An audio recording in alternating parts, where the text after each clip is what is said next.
Foundations of Amateur Radio. The other day I accidentally learned something new. I know, it's crazy. Sometimes I surprise myself.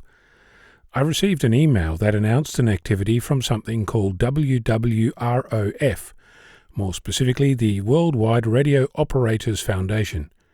It caught my eye because it was announcing a webinar about an upcoming contest.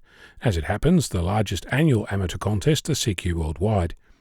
The time zone for the webinar put it firmly during my sleeping hours, so I asked about the availability of a YouTube video after the fact. Got an email back from founding director Mark, November 5 Oscar Tango, and you'll be pleased to learn that there is in fact a video. Not only that, videos going back to the dawn of the organisation, with topics focused on amateur radio operating.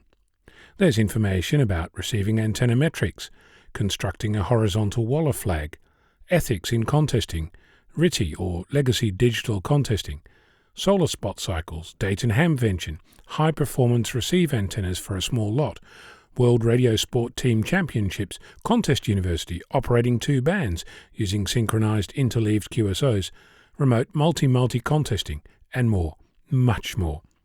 To think that I didn't know this group existed, and I've been here for a while. Turns out they've been around since 2009, when the foundation was created by a group of radio amateurs who saw a need for an independent organisation devoted to the skill and art of radio operating.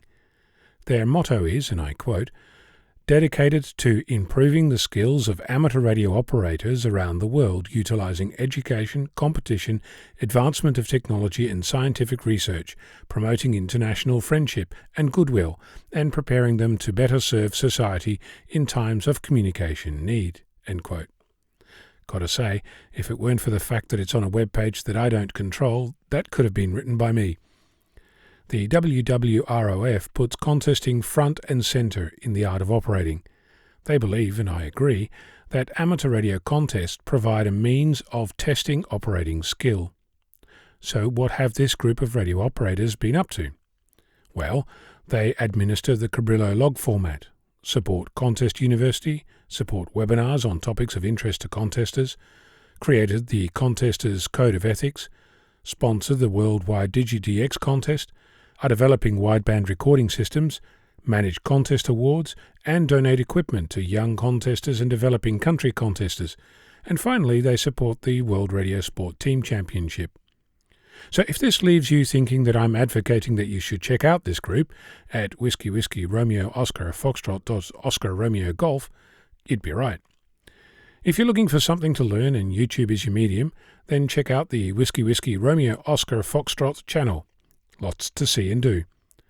One thing that might not be obvious from my glowing reports is that this is for you at whatever level of contesting you find yourself. Not only that, it's not about contesting per se, it's about operating as a radio amateur.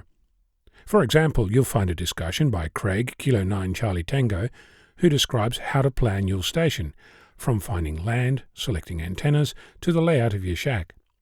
There's information about how to contest as a rover station by Rick, Kilo 1 Delta Sierra. There's outlines of rules for various contests. Carl, Kilo 9 Lima Alpha, describes how to use grey line propagation on the low bands. And Ed, November 4 India India, talks about how to use 80 metres to get from Florida to the Cocos Keeling Islands, around the corner from me.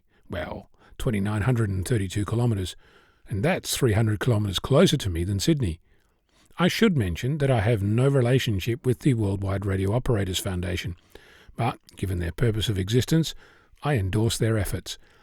Their address is Whiskey Whiskey Romeo Oscar Foxtrot Oscar Romeo Golf.